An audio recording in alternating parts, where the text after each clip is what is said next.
Salut à tous, on se retrouve pour une nouvelle vidéo. Alors aujourd'hui je vais vous présenter un clavier, le Logitech G105. Alors tout de suite on va parler donc du Logitech G105. Alors c'est un clavier de type plutôt gamer, puisqu'il possède des touches macro et tout le bazar. Mais c'est vraiment le clavier gamer le moins cher que vous pouviez trouver. C'est-à-dire qu'en fait si vous voulez un clavier de type gamer pour jouer, il ne faudra pas viser en dessous de ce clavier. C'est vraiment la référence dans l'entrée de gamme. Donc c'est vraiment, si vous voulez jouer pour pas cher, c'est ce clavier là qu'il vous faudra.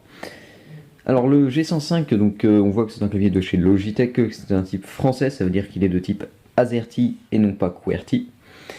Ici on a une belle photo du clavier, donc la photo est en mode rayon X, ce qui nous permet de voir un peu comment c'est fait, en espérant que ce soit réaliste.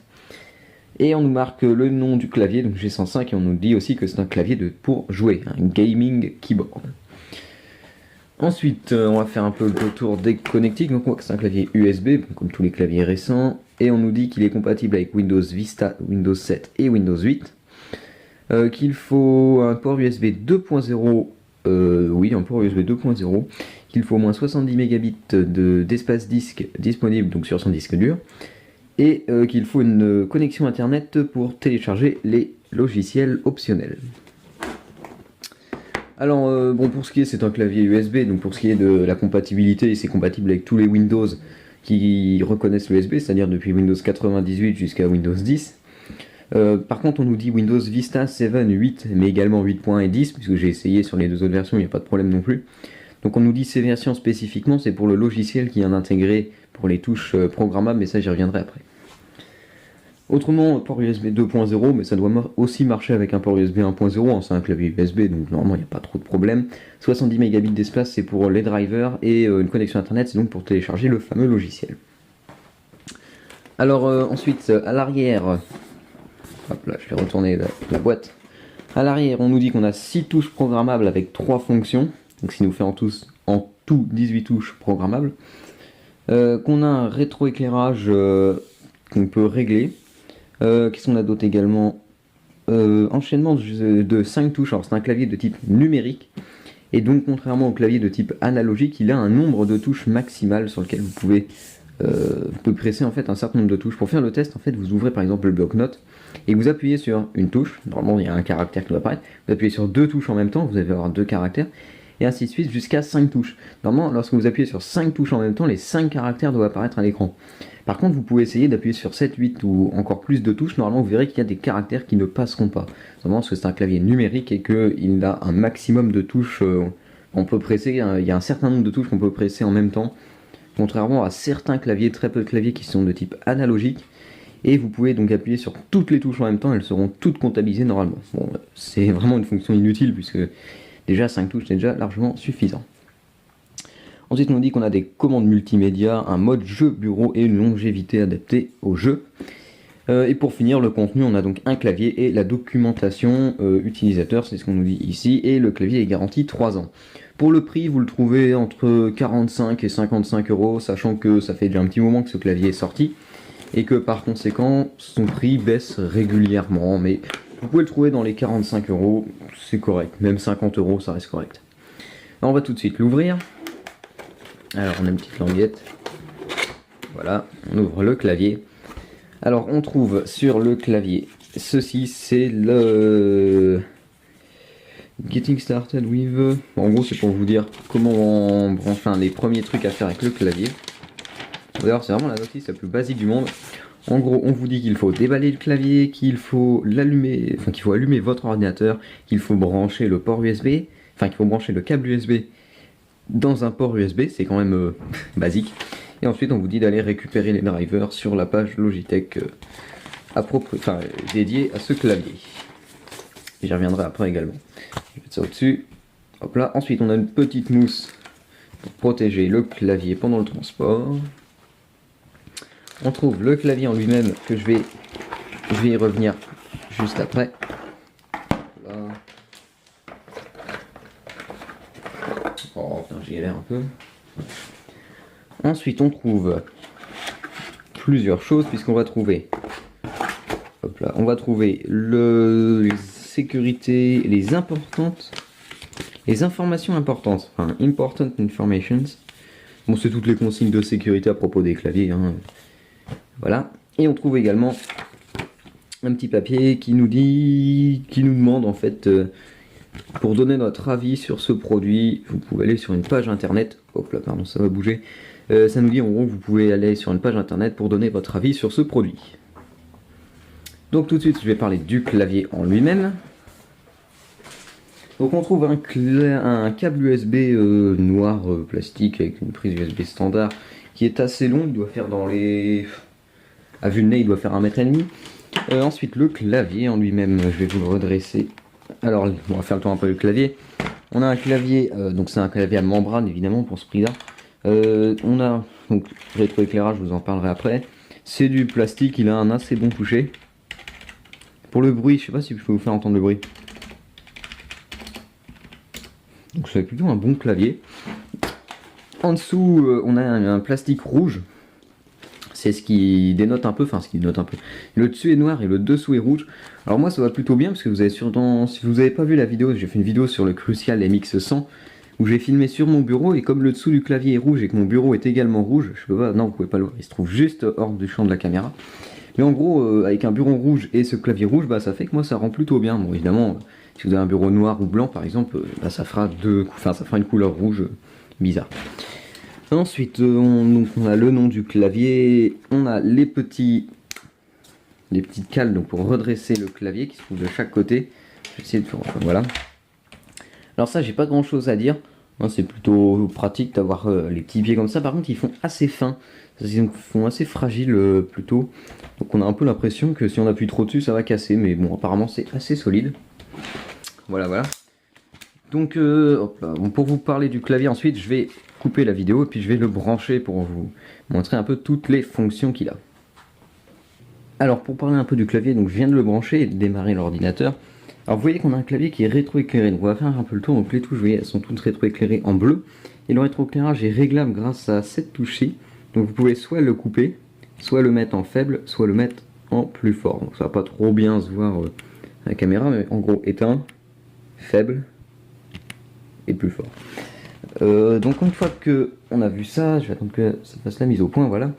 Donc ça c'est une fonction, donc le rétroéclairage qui est ajustable. Ensuite on a une deuxième touche en haut, c'est la touche qui va vous permettre de bloquer le menu démarrer. C'est-à-dire qu'en fait quand vous êtes en jeu, étant donné que c'est un clavier gaming, lorsque vous êtes en jeu, vous appuyez là-dessus et ça verrouille la touche du menu démarrer qui fait que le menu démarrer ne s'ouvre pas. Ce qui vous évite, par exemple si vous êtes en pleine partie en train de jouer, de faire, sans le faire exprès, appuyer sur la touche démarrer. Et enfin la touche Windows, quoi, la touche du menu démarrer. Donc si vous appuyez sur la touche Windows en jeu, ce qui se passe c'est que ça va vous faire quitter votre jeu. Enfin dans la plupart des jeux ça fait ça, ça vous fait quitter votre jeu. Et si vous êtes en pleine partie, en pleine action, c'est embêtant. Donc pour éviter ce risque de quitter votre partie sans le vouloir, vous avez un bouton qui vous permet de verrouiller et de déverrouiller cette touche-ci. Et donc lorsque vous êtes en jeu, vous appuyez dessus et comme ça vous n'avez plus aucun problème. Ensuite on va continuer avec les touches macro. Alors on a 6 touches programmables mais on a 3 macros. Donc en gros ça vous fera en tout 18 touches programmables. Je sais plus si je suis dans le champ, voilà. Donc comme je disais, les 6 touches programmables, G1, G2, G3, G4, G5, G6, et les 3 macros qui leur correspondent, qui vous permettront en gros de programmer en tout 18 touches. Donc par exemple vous pouvez programmer la touche G1 en mode M1, vous allez faire le truc, en mode M2 il va y avoir un autre truc d'attribué, et en mode M3 il va encore avoir un autre truc. Donc ça vous fait en tout 18 touches programmables, et donc vous pouvez jongler avec ces 3 macros. Ensuite on a un mode MR. Le mode MR c'est pour la programmation à la volée.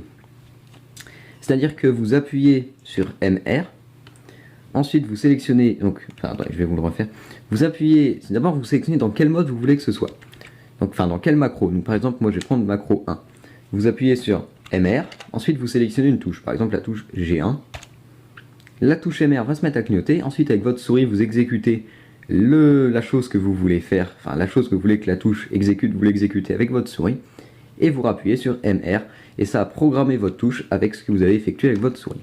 Donc ensuite vous aurez un raccourci, ou des tâches effectuées. Donc on en a 6 avec les 3 modes. Sachez que pour utiliser ces touches macro, même pour la programmation à la volée, il vous faudra avoir installé le programme Logitech Assistant Gaming. Là c'est le petit logiciel que Logitech vend avec ses claviers. Et donc ça vous permettra, si vous n'avez pas ce logiciel, en fait les touches ne fonctionneront pas. Il faut absolument l'installer sur votre PC pour pouvoir profiter des touches programmables et des macros. Mais ça n'empêche pas le reste du clavier de fonctionner parfaitement. Ensuite on trouve une touche fonction. C'est une touche qu'on retrouve sur beaucoup de claviers. Une touche fonction, c'est-à-dire qu'en fait vous avez une touche Windows qui se trouve ici, la touche Windows quoi, et la touche fonction qui se trouve là. C'est-à-dire que sur un clavier normal, attendez, j'ai un autre clavier sous la main. Voilà, un vieux clavier. Sur un clavier normal, vous avez une touche Windows d'un côté et une touche Windows de l'autre. Sur ce clavier-ci, vous voyez que vous n'avez qu'une seule touche Windows. Voilà. Donc comme je disais, vous n'avez qu'une seule touche Windows, puis de l'autre, c'est une touche fonction. Alors cette touche fonction, elle vous permet en fait d'utiliser les raccourcis multimédia, c'est-à-dire couper le son, enfin le mettre en muet, augmenter ou diminuer le son, enfin diminuer ou augmenter le son. Et vous avez les touches multimédia encore une fois. Donc pause, enfin play, pause, arrêter et piste suivante, piste précédente. Donc ça peut servir quand vous écoutez de la musique, ça peut être pratique d'avoir ces petites touches multimédia. Ensuite, pour continuer, comme on est sur un clavier gaming, on a ces touches-ci qui sont grisées, donc les touches directionnelles et les touches ZSQD, qui sont en fait les touches les plus couramment utilisées dans les jeux pour ce qui est de la direction notamment, c'est-à-dire avant, arrière, gauche, droite, on les retrouve ici. Et donc elles ont été mises en grise, c'est-à-dire que toutes les autres touches en noir sauf celle-là en grise, ce qui permet de les repérer plus facilement et donc en jeu ça peut aider. Alors on a également, bon je pense que j'en ai fini avec ce clavier, donc voilà les petites LED comme vous voyez. Petite chose qui peut faire un peu bizarre, c'est que la touche du verrouillage numérique, hop là je suis plus dans le champ, la touche du verrouillage numérique est inversée, c'est-à-dire que d'habitude le petit 1 il se trouve au début, c'est-à-dire que ça fait normalement ça fait verrouillage numérique, majuscule et imprime écran, ou non arrêt des fils, je sais plus. Et en gros la touche là, enfin le petit voyant au lieu d'être de ce côté là, il se trouve de ce côté là. Donc au début ça demande de s'adapter si vous vous repérez avec ce voyant pour savoir si vous êtes, enfin si vous avez verrouillé ou pas le pavé numérique. Ça dénote, enfin ça vous fera un petit peu, ça vous surprendra un petit peu au début. Et également pour la touche majuscule qui du coup au lieu de se retrouver au milieu se retrouve tout à gauche. Et pareil quand vous utilisez cette touche pour vous repérer si vous êtes en majuscule ou en minuscule, ça vous fera un petit peu bizarre au début, mais on s'y habitue assez vite sans problème. Alors ensuite, je pense que je vais faire un petit tour par le logiciel Logitech, le Gaming Assistant. Donc je vais vous montrer un peu à quoi ressemble ce logiciel. Voilà donc le logiciel Logitech Assistant pour jeux vidéo.